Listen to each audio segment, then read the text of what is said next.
Afe yenko Kokromoti sebre abato bande de Kokromoti kwaje adwuma de amobia abato mu nsensem ne amanyoku ahodo ndwumadi asore pa na eye MPP amanyoku no wonmo emabunu a wowo enkrampotem hanu na wada wonmo da ubo ene entoabo no adie na wo kire se bibibia nso so a wobeye no eno na wode kwakwaje tumi no na National Youth Organizer edema MPP amanyoku no Nana Henry Nana Boate na bi ono eno di anim ehwema dwumadi ne nyina etumi ekoso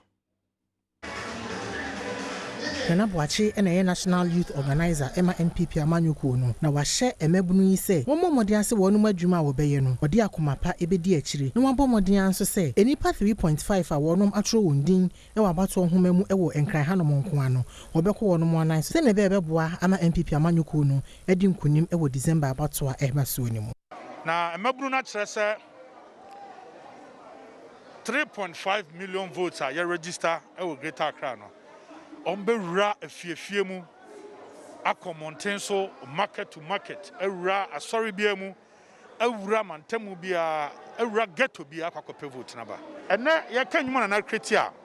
2,055,010 jobs emeburu ne nya so mfaso pa. Eno nti no ye campaign na ya launch wa hai ye be rura ba bia ne akwakope vote e de ama Nana Ado Dankwa Ekufu Ado ene na mbedi akire His Excellency the Vice President Dr. Mahamadou Baumia Ebra Water campaign team no edi no Prince Obenya oye Greater Accra Regional Organizer edi adesrede to National campaign team no animu say wonfa akande ebeboa ama mabunu yi etimi aye campaign yi emfama wo mo na won betumi aye sa ejuma we pa dia Kenya ana logistics youth no here no we must give it to them. Now number one, logistics will be vehicles. And when I say vehicles, it's not just pickups, but motorbikes. I will give them 5 motorbikes. And it's not just that, we will ensure that the national campaign team, any regional campaign team, no, Kenya youth wing here, no, T-shirts, nose masks, face shields, we must give it to them. Moses Sabo and a Greater Accra Regional Youth Organizer, on also a dear futu Emma Emebunua, Yapa one say we made the campaign no anymore. Eteneno official yabe lanchi a Greater Accra Regional Youth Week. Enti dia kan say yako eni nkrofo na kokasa amoma hu adwuma pa Nana Ado Dankwa Akufo-Addo eni baomie aye edi ama MPP enti yenfa ensam for second term enye de emano tiene Ninyina say we are ready to victory again. Make sure say the gap between Nana Ado and John Mama will be 2.something million difference in 7 December elections. Yara ho ejina MPP amanyoko no aboboa no ana ye kɔ dɔme Kwabenya abato mpesua no ɛso ɛhɔ no na ɛhɔ brase bedwani ewra Adwoa Safo enso ada ne ntoabo no adi na ɔkyerɛ mu ɛkyerɛ manfo no nnwuma pa ɛne nnwuma hodo a ɔne na ban bai waye ɛna fe nso anamɔ ne dwumadi ahodo a ɔde begu akwan so ama mpotem hofo ɛkɔba sɛ odi nkunim abato a edi yenim no emu a Abraham Ashebedwani a wo dɔme Kwabenya abato mpesua so Sarah Adwoa Safo ɛda manifesto a wodi bedi dwuma ɛwɔ ne mpesua ne so honom adi no wɔkyerɛ mu eniama a efiri sɛ wɔbɛyɛ Ashebedwani no waye ɛde aboa ne manfo ya wɔhwɛ animu kwan sɛ December abato no bɛbɛ wie na so adi mu nkunim a wɔbɛkɔ so aye ɛde aboa wɔ mo krata na sɛ manifesto a yada na di ɛde akyerɛ ɔmanfo titiriw ne enti ayɛyɛ ne sɛ yenya anim sɛ mampanyin any party national the manifesto ebaye na ya yɛwɔ dɔme Kwabenya no ye fa saa document no ne yebisa ye ho ne sɛ deɛn na yebetimi nso ayɛ de aka ho ana yie free mu de ama dɔme Kwabenya foa ama ɔmate ne mampanyin pɛ sɛ ɔka nase ɛne ne ɔmomra hye bedwani nso ne me nso me pɛ sɛ meyɛ de boa nti document no hwɛ mu a me ba so mfie nwɔtwe ne maye Nana Ado Dankwa Akufo-Addo ye mampanyin ye ba so mfie 9 ne yetimi aye ene ne ye hye wo mo bo se omo ye yadom na omo boa ye ne ye san ba aban mu a ye betimi asa ye de aboa wo mo nti wo ba ayarehwe mu ana se health sector ye woni ye ka wo ba adesua mu ana education e woni ye ka wo ba market infrastructure edwadifo ne se ye si edwa nneɛma ne bebree ne akwan a ɛyɛ adeɛ da yɛn manfoɔ no akoma so no yɛyi ne nyinaa di tie no na partyfoɔ ne party executives no ɔmode bɛkɔ na ɔmode akɔkyerɛ ɔmanfoɔ na sɛ obi ɛkɔ adwuma ba na ɔdwodwo ne ho na okura saa book yi bia ohwɛ mu a book no ntwerɛyɛ wɔ mu ɛna mfoni nso wɔ mu nti obiara betumi ate ne yɛ ka na se yare abɛyɛ covid-19 no yɛntumi nyɛ campaign no te sɛ ne kane ne yɛ no no ti ase yɛ dream kwan a yɛbetumi afa so a yɛbetumi de message no akɔ ɔmanfoɔ no hɔ no mate ase ɛno nti ne yɛ sɛ adwumadie sɛ ne yɛbɛyɛ a yɛmanfoɔ no ekɔ no ogu wɔn bɛsɛ ɔbɛbɛn no ne ne bɛkasa ba ma na ugya baako to hɔ a ɔsanitize ho de kɔ fie a ɔbɛkɔ akɔ kan ana ɔbɛhwɛ mu ne wahu ne ɔpɛ sɛ ɔkyerɛ yɛnkɔ Kwawu West mansini no emu ɛhɔnom nso MPP amanyɔkuo korɔ na ɛyɛ adwadifoɔ wɔ Kɔkɔ Central Market ɛne potem hɔnom ɛna wɔde kɔkɔbɔnsɛm ma MPP amanyɔkuo no ɛsɛ abɛn na musini a ɔwɔ Kwawu West mansini no emu owura yɛwusu ado ɛkwan a wɔde adwadifoɔ nam so no anhwɛ yi a ɛbɛdi MPP amanyɔkuo no nya papapa ɛwɔ afie yi abatoɔ no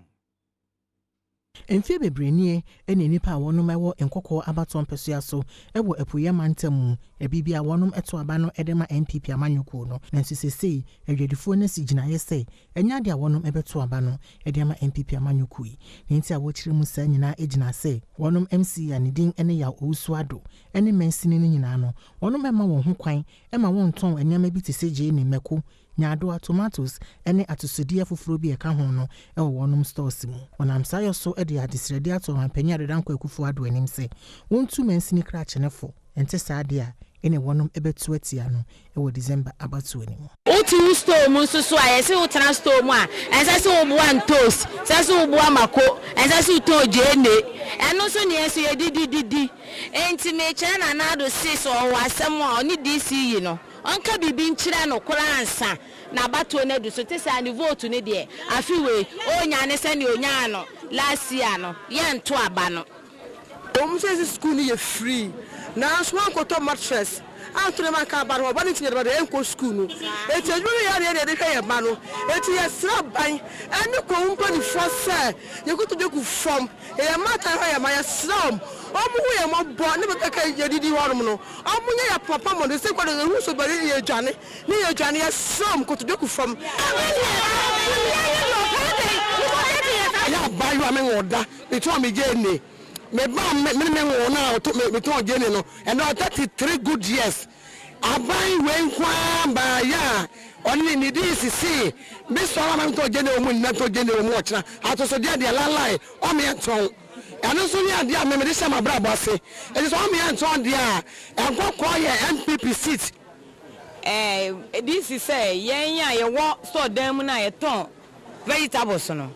yenya ye ton enti me yanko kan omhu odwan mo me so me was store mu me ton enoma bebre enti me yin sa ne ma ne mfiri mu no sesei no me ko kan ne ho no me nya store ne ho na me ko kan ho ana asesen Abraya mani boni etu anamon ekho Francis Owusu agye a wono eno ye kasamafo ema mensini krache no wode adesrede atu adwadifo ye nim se wonom enka mo akoma ento wonyem the assembly no ye no ye protect enkoko market in general Erunti ya ye market say sankrofo na wo sa outside ho no awrehusam pokra ne say ya say ma omu nyina table e wo turu market say jeni omuton wo ho tomatoes omuton ho ene mako ni nyina no omufa nko turu market ya mo tables eti ade ne ma o table wo say e ho ne ye market purpose for that nampeso ko menua say Ghana ba bibiara a obekọ no say bi obabi edi dwa no ye obabi a ne ye ton wo ho enunti ye nuanam ye sira mo say we in politics, they shouldn't bring in politics at all. Because a case of ton at Sudiano outside, a man that was inside net ton tomatoes, Jerry Nimako, almost make us the almost Obama MPP. A bassa, where are we going? Etiomuni party assembly free money, you bet to my way near to my way, there. It should not come in at all. Kokromoti Kasee na enipa dodo na ehu ehi biye nko Cape Coast North abato mpesua no eso yenum se eye abato adwuma no eye wonmo NDC amanyɔkuo no nipa oprim rase bedwa no ɛwɔ hɔnom amawo no ne card akwakodi abato adwuma no ensem a watwe ne nsanka card no ye kasai enne anopei NDC amanyɔkuo no sitafo a wɔ Cape Coast North abotwi akwa ko gina bato adwuma no aboboa no se won sa anka card no dia enya dia ofiri ho akofie osande opede wosi CMPC opese wodi ni buga na demu buga ne enda yebaji en card ye problem biala ye problem anda yebaji en card o yebaji en card ende so wan fa en card afa mayana ye free hade ende mo besi wo kuro yimu no onya papa enti so won pane company no a wo ma yen sanka yen card enda ye reji en card o ye reji en card wadi buga na char enda die mo bi ofri biara yebaji en card so wan fa yen card amaya from yisi ekosi ase yare pa wanyina ma wewu wo ba wu kwar ya kuma sayo brother no da ya kuma hu endi samayo ku inda yenwu abe ko fa card na man sa wa fa mara gande mo be si wala ta commissioner wo tuminjina ende etu mo fa na man but no clock na was na zaman sanya dam endo bo hu zongo tu zongo babre enda kwe bakawan ya pele ya mababro atin wansi there so asi wa ye adwuma onye mo fa man we ga ne card no fa man o send awu na eju hu dida ye adwuma it's other things no bi nyu gina na wa mo wa for sa wo pele wo season card na na kote ko onye no kwal send wa fa man ya yampa ya suzi ya bibi aba ya bada ha ya